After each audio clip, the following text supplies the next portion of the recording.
Welcome to the FMCG Guys, the podcast that dives into the innovation, strategy, and trends shaping consumer goods and retail in Europe and beyond.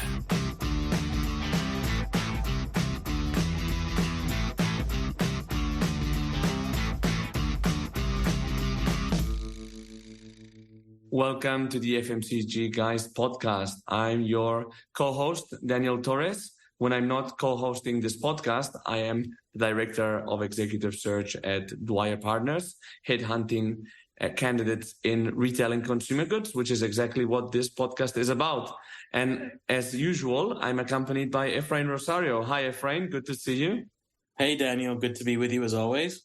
Likewise, and very excited about the episode today, bringing in someone from Zalando, who, if you don't know them, which is unlikely, are the leading European fashion pure player, so only selling fashion online. And we have a super guest. It's Sara Diez, who after an interesting career, which actually started in FMCG and later took her to the likes of Inditex, which is Zara, and Nike, is now in Zalando. She started heading up the women's category, and she's now switched to head up their private label together with their sustainability and D&I team. So very keen to have her here to ask her all about it.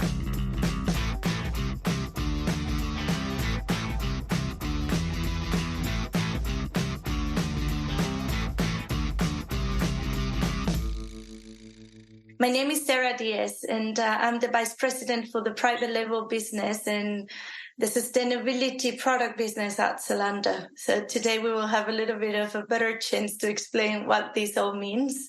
But yeah, my pleasure to be here today with you. Thanks for joining us, Sara. Glad to finally have you on the show, because I know that I talked to you about the opportunity to come on a while ago, and glad that you've made it. So very excited to have you here.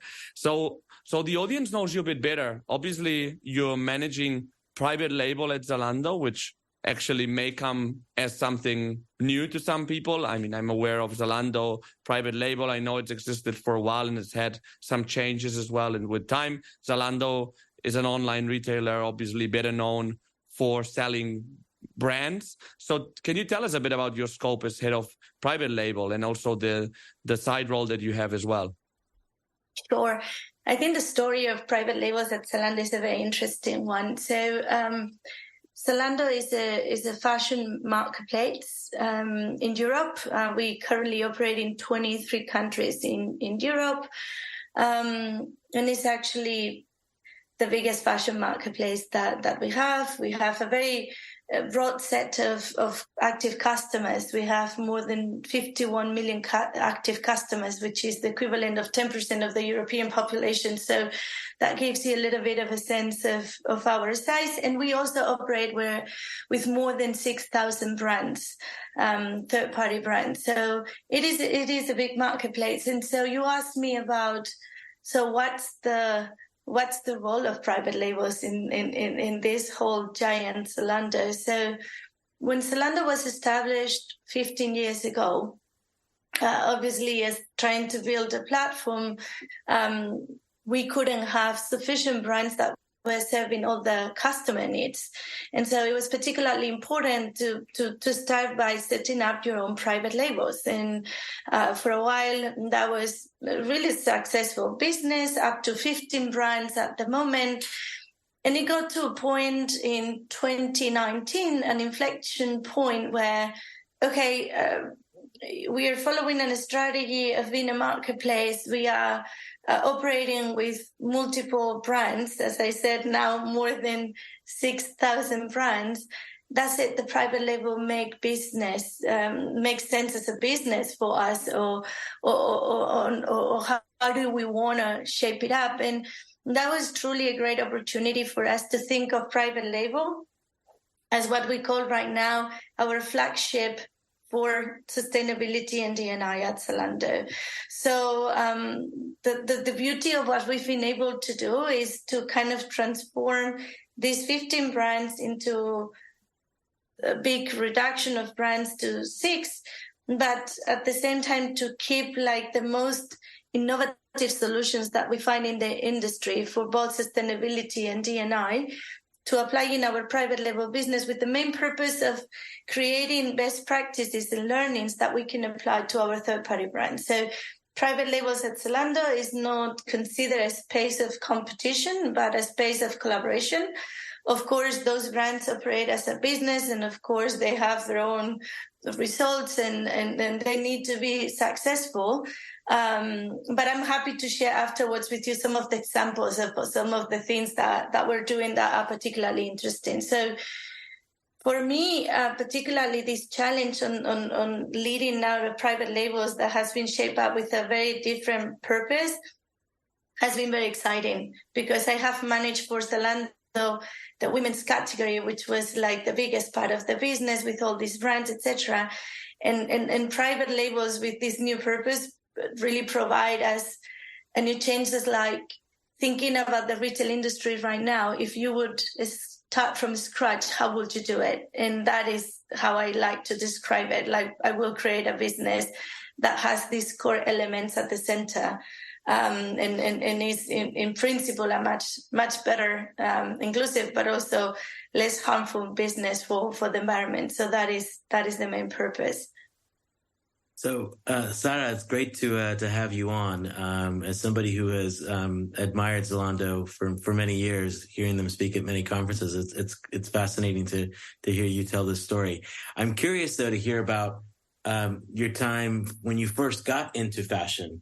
Right. So you started your career in FMCG and you ultimately transitioned into fashion. I just would love to hear more about that transition between the two. Yeah, sure.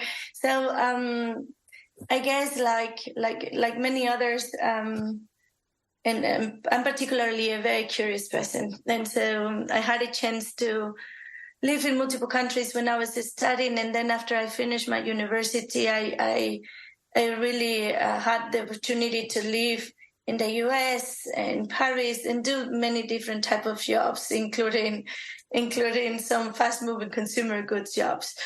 In every country I was in, and I think that my connection to fashion has been because I was looking at how particularly Sara was expanding across the world. And yes, I was a young female that really like fashion. I really always enjoyed the creative part of fashion and how fashion allowed you to express yourself, to kind of connect fashion to even to your mood was very important for me. And I think it was an area of exploration, but I was particularly excited about getting to see a Spanish company like Inditex becoming a great reference in the retail space. And I somehow put in my mind, like, I'm going to work for them. And so, yes, a passion towards product, sure. A passion towards international business, but a very clear objective of when I come back to Spain, I will make it happen. That's great. So you ended up joining Inditex, which, as you said, extremely successful company. How did it work from a culture standpoint? Because it is a bit of a black box for us outside of Inditex, like how they work internally. Also, they're headquartered in a very unusual location in a relatively small town in Spain. I think that you were based out of there for a while. How did you find that? So, headquarters in Arteixo, a small location close to La Coruña. So, yes, like you can literally say it's in the middle of nowhere. And I guess to a certain extent that might be part of the success. Inditex does have a very particular culture, and I think a lot of this is a reflection of the founder. I think that you can perceive in the culture a lot of the ways that Amancio Ortega operates and his behavior. So it is a company that it was really fast paced. It was constantly challenging the status quo, right? It was all about speed and reaction and learnings and applying. It's a company that is operating in a very flat way. So even at this point, it's hard to find titles at Inditex. like there is not such a thing as finding so who is. No, yeah, I'm responsible for this, but not necessarily with a title attached. And this is also a reflection of how there is no hierarchies per se. I mean, I've always said, like, Amancio Ortega was not even sitting in an office when I was there. He was sitting in a table that he had in the middle of the hallway. And that was exactly where he was sitting. And he was just mingling with everybody else. I mean, I don't know to what extent. I was there for 11 years, and that happens a while ago. I don't know to what extent things are the same. But again, super fast moving, very customer centric. I think Mr. Ortega was the one that put this pyramid of hierarchy upside down. So whenever we had visits from the store managers, it was all about us listening to them because they really knew what they were doing, and they were talking to the customers every day. And that was something that we didn't have. And so it was very customer centric, but also in a way where, like, he made us really good listeners. Intelligence. So it was a culture also with high accountability that I really loved. I think that Amancio represents to being one of these more forward-looking persons that I've ever met, and somebody that was fully relying and trusting his team. And so when he commended you with a task, he gave you full accountability of that.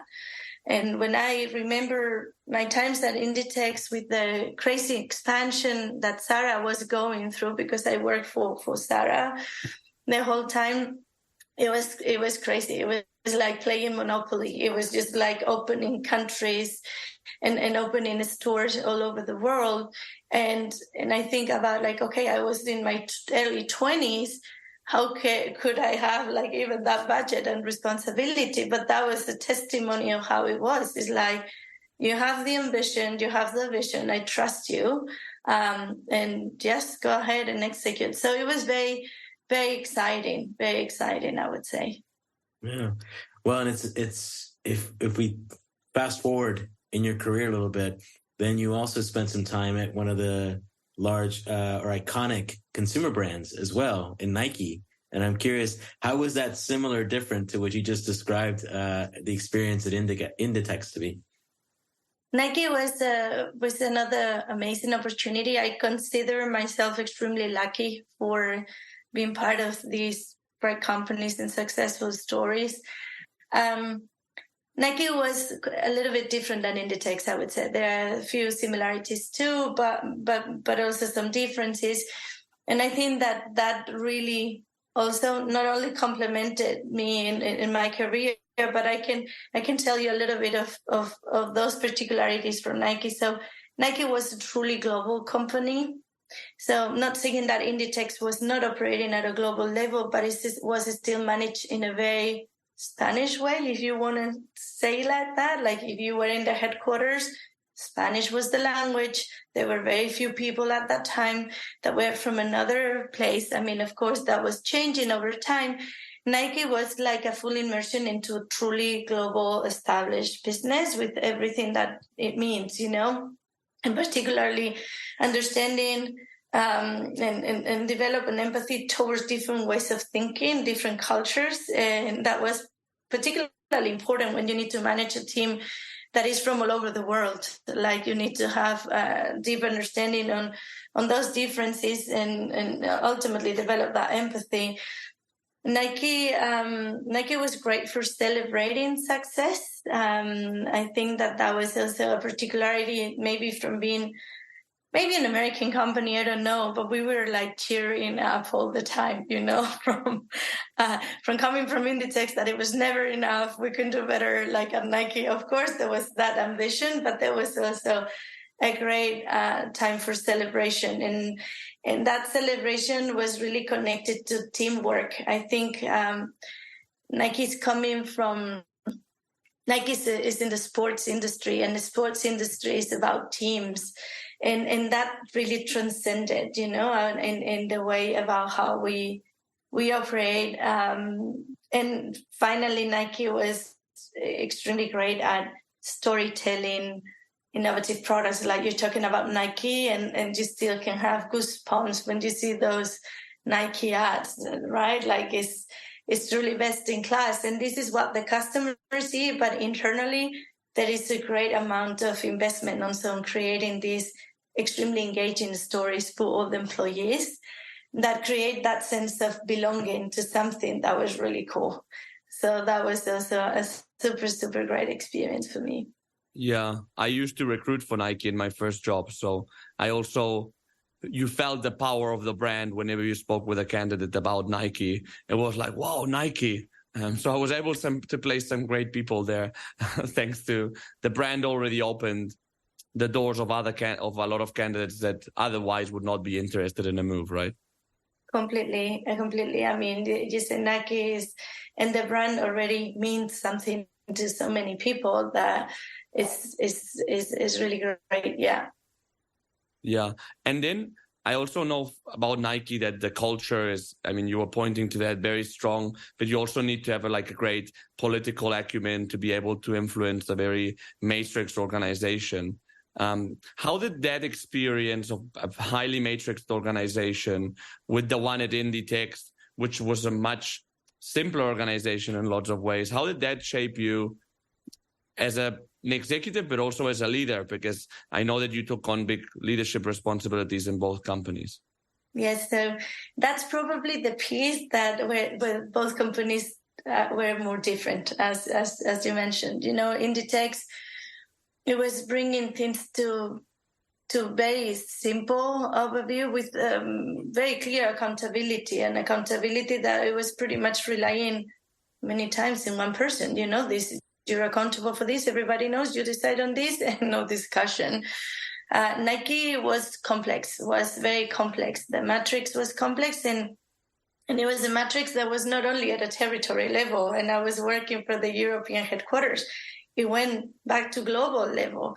So at the beginning, I have to say that it was probably a little bit of a frustration, if I have to be honest, to think that in order to action something, you need to get in touch with so many teams and to get their buy-in before moving anything, particularly coming from another place where fast pace was kind of like the mantra, right?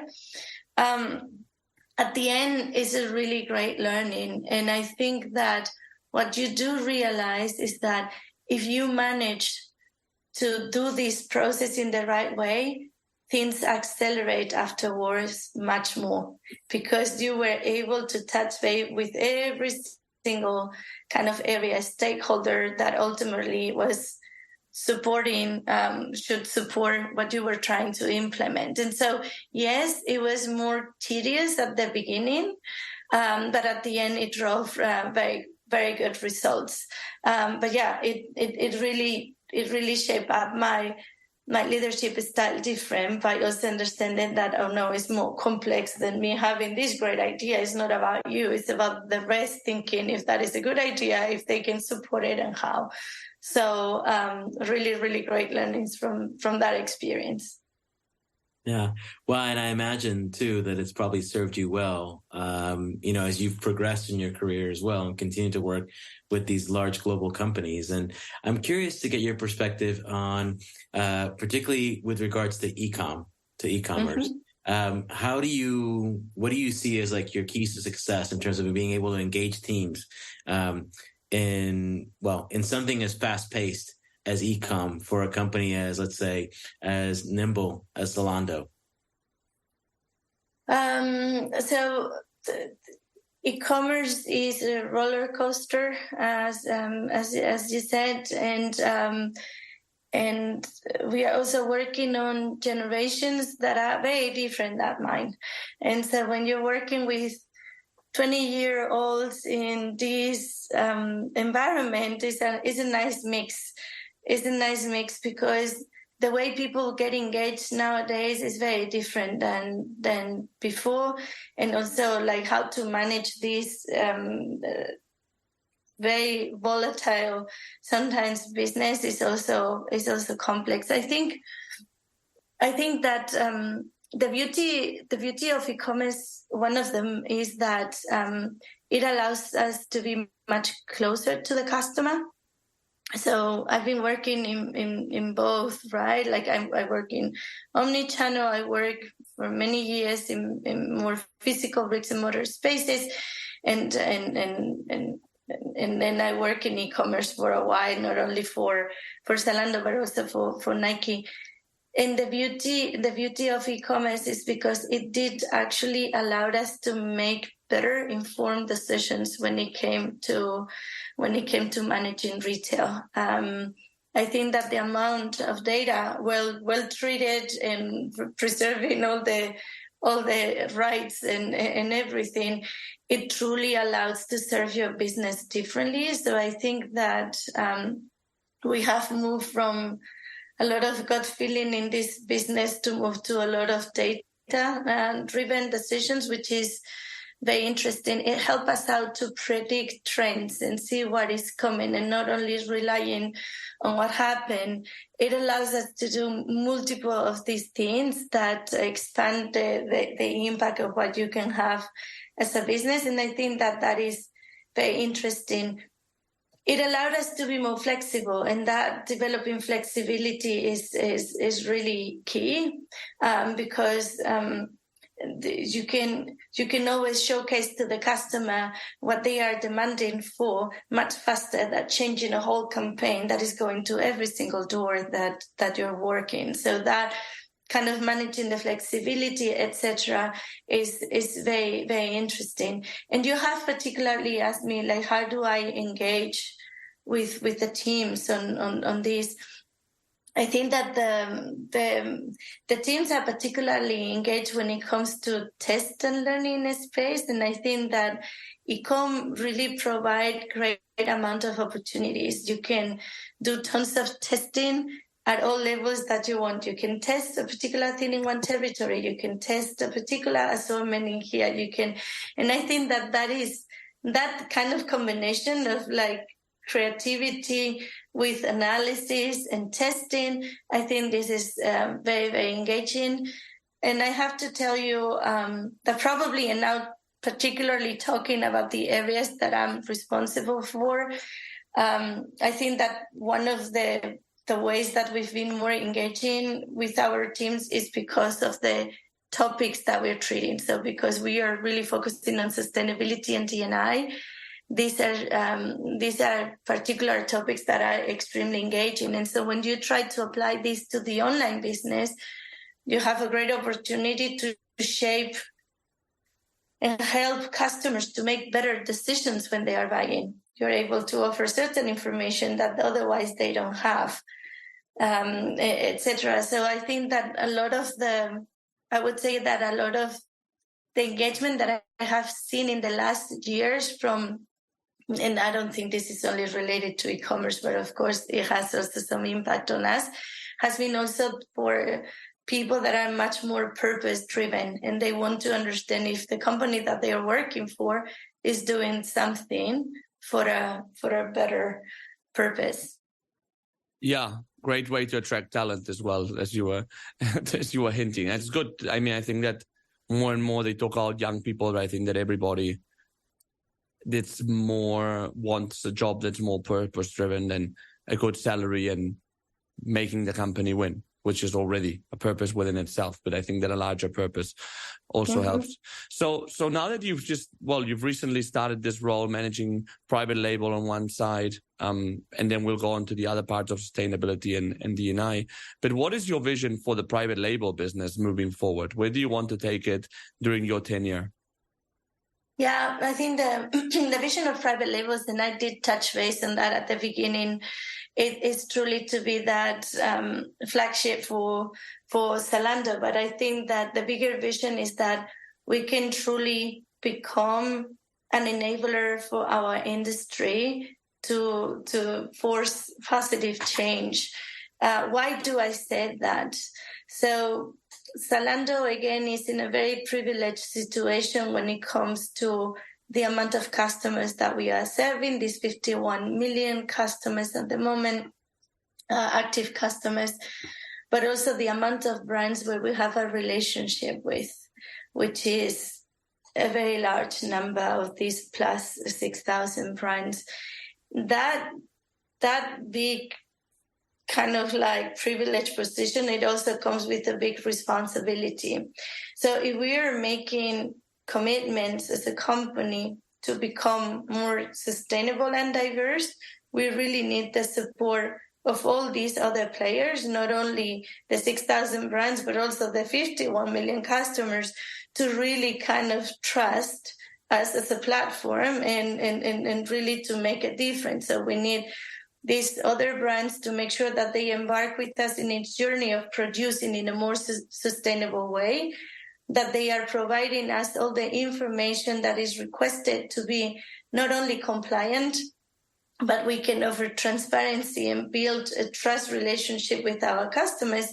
And we really need our customers to rely on the information that we are providing for making better choices. And if you think about private label, that is what anchors everything. So if we want to talk to any third-party brand, Nike, Hugo Boss, Tommy, like we have all the big players and more, if we want to talk them about this is the criteria that we are using to call out something more sustainable, the first testament needs to be like, we've done it in our private labels.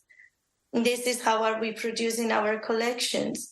This is the data and certificates that we are getting through the supply chain process. And so a lot of this is truly using private labels, not only as a great source of also bringing income, also as a space for really propelling our efforts towards sustainability and D&I. I can give you some more concrete examples because I keep talking about sustainability, but there have been some very exciting things going on lately. So we did launch in October last year our first adaptive wear collection. Adaptive collection means that this is garments that are made for people with disabilities. And these are different types of disabilities, a lot of them connected to mobility issues, but also sensory sensitivity, for example. This was almost non-existent in the industry at a larger scale. They were niche brands that were like really focusing on the utility part of the garments, not necessarily about the fashionable part of the garment. The approach was really kind of like niche and isolated, and we really integrated in all the collections garments that can serve for people that have a disability. And it's exactly the same jeans that you're wearing and the same sweater that you can wear. It is fashionable. The prices are respected to be the same prices, and so we are not charging more for that.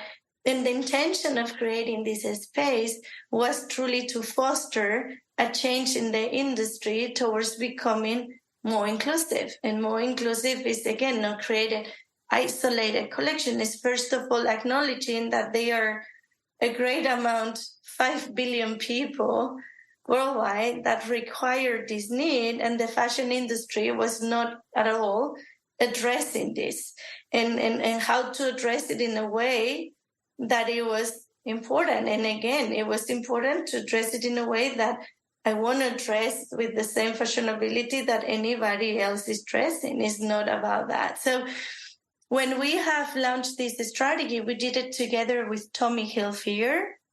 They were already doing some great stuff in the US, and they were very interested in doing that with us in Europe. We spoke with Nike. Nike was doing some great things, so they also joined in a way and offer us some of their products. And we are in conversations with many other brands, including some brands, and I cannot mention the name, that have come to our headquarters, meet with our designers in private label and understand what are the things that need to be changed in the design process to make that one product is also suitable for an adaptive purpose.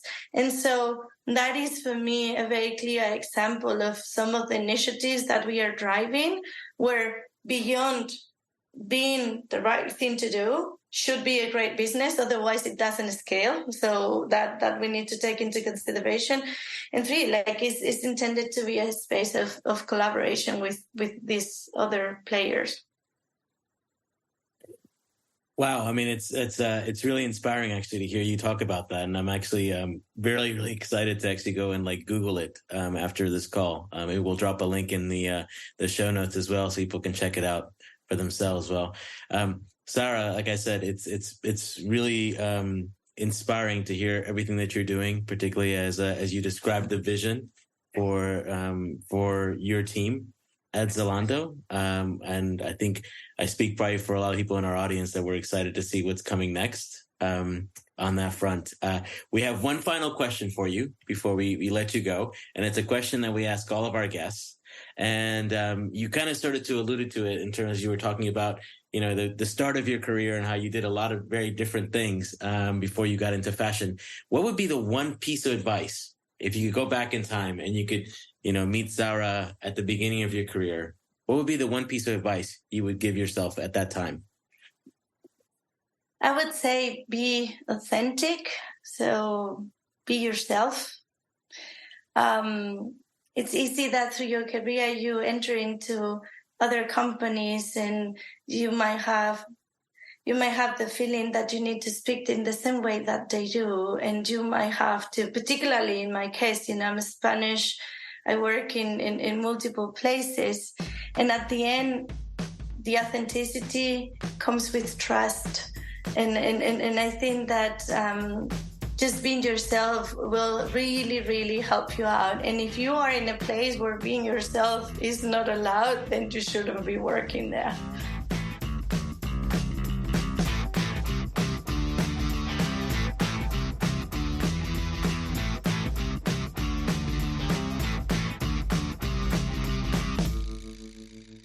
This was Sara Diez, Vice President of Private Label, Sustainability and D&I at Zalando, which covers 51 million customers, 10% of the European population. Pretty impressive, no? Yeah, absolutely. And if you think about that and you think about the number of brands that they sell, I think she said something like 6,000 brands are sold on their platform. Yeah. 6 of which I think she said were her private label brands. So it's amazing to think about the scale they can cover. Yeah, I mean, I think that if you're in fashion and you sell in Europe, it's unless you're very, very niche for some reason, it's very likely that you'll be on Zalando. No, it's a bit become the Amazon of fashion in some way. Absolutely. And I mean, I think if you think just generally in terms of marketplaces, I saw a report recently that said that they will represent 59% of all e-commerce business by the year 2027. So it's only going to continue to grow. Yeah, no, absolutely. So what are your main takeaways from the conversation? Because we covered a lot. I mean, from inclusion at the end and working at Inditex, working at Nike, about e-commerce and leadership. What are your main learnings? To me, I think it's fascinating to see what Sara and Zalando are doing around how they're thinking about their private label business and really thinking about it as the flagship for sustainability and D&I. I mean, that to me, you know, seems almost like in some ways counterintuitive, but when you hear her explain it in terms of using that to be the birthplace for best practices that are then scaled and commercialized with third-party partners, it makes a lot of sense. Yeah, absolutely. And that's something that I would like to, if we'd had more time, I would have liked to understand more like how they're working with other brands in sustainability and D&I, especially D&I projects, like she mentioned Tommy Hilfiger. I thought that the fact that they're kind of acting as a catalyst in the industry is really important, because there as a retailer, they can have a lot of that positive influence in the industry. Well, I think anytime you think about, you know, quote unquote private label, but they've got the resources behind them that I think a Zalando could put behind some of their private label brands, it almost starts to diminish when we think of a traditional private label brand, which might have a smaller marketing budget, low awareness, those kinds of things. I mean, I think Zalando can do a whole lot that would really kind of elevate it, if you will, from, let's call it what we think of as a general around a private label brand. Yeah, no, and it's interesting that they're also developing a purpose, which is something that actually I think we associated more to brands in terms of like consumer brands and to retailers. So I think that as a retailer, it's very intelligent for them to have a purpose, both for, as we said, the talent part, but also like the consumer engagement part. I think it's a very smart strategy commercially as well. My sense of it is that I think that the folks in Zalando are really smart, and I think they also have a lot of data that they've gathered over the years to really understand consumers quite well. So my sense is that they have been able to learn over the years how important things like sustainability and D&I and, as you're saying, purpose have become to consumers, and only going to continue to grow in importance. So my sense is that they've spotted that trend. And actually, Sara mentioned that one of the learnings that she had from the e-com side of the business has been ability to be able to use the data to predict trends. So I think this is a great example of where they've been able to do just that. Yeah, I thought it was very interesting when she was reflecting on her career journey that she talked about like how the data enables them to be much closer to the consumer and be, as you said, much more data-driven versus gut feeling. I also thought it was very interesting when she talked about Inditex and their company culture and the structure. No, I think it's still a big, it's a huge player, obviously, but they're very unknown in terms of how they work corporately.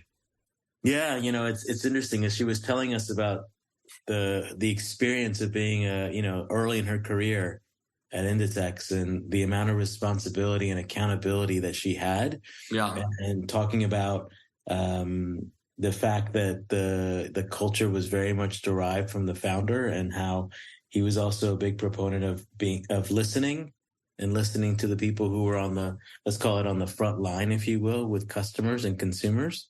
In some ways, it begs to have a book written about it the same way that Netflix wrote a book about their culture as well. So anybody out there who's listening, maybe it's a book idea.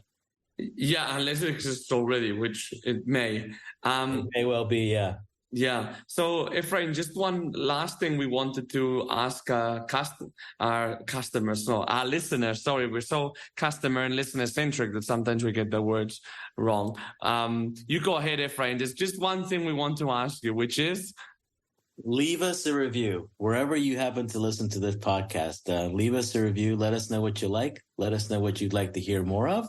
Let us know how we can improve. All those things are really, really valuable to us. So leave us a review on whatever your listening platform happens to be, Apple, Spotify, whatever it is. Yeah, we are growing the community. By the time this podcast goes out, we'll be over 7,000 LinkedIn followers, over 3,000 downloads every month. So that would be really, really helpful and valuable to us and also to our new listeners, because more and more people will be able to find us if you leave us a review. Well, thanks in advance. Sorry, Ephraim, one last thing. I was going to say, I think it's also good to remind people to also follow us on LinkedIn as well, where you can get the latest information around upcoming episodes, who we're talking to, people in the industry and whatnot as well. Yeah, industry moves as well, which I think gets a lot of attention. Whenever somebody that we think is relevant changes jobs, we make an announcement to congratulate them. So it's good to basically keep yourself informed of the who is who in the retail and consumer goods industry. Well, now, yes, we'll say bye. Have a great day, and we'll see you in the next episode of the FMCG, guys.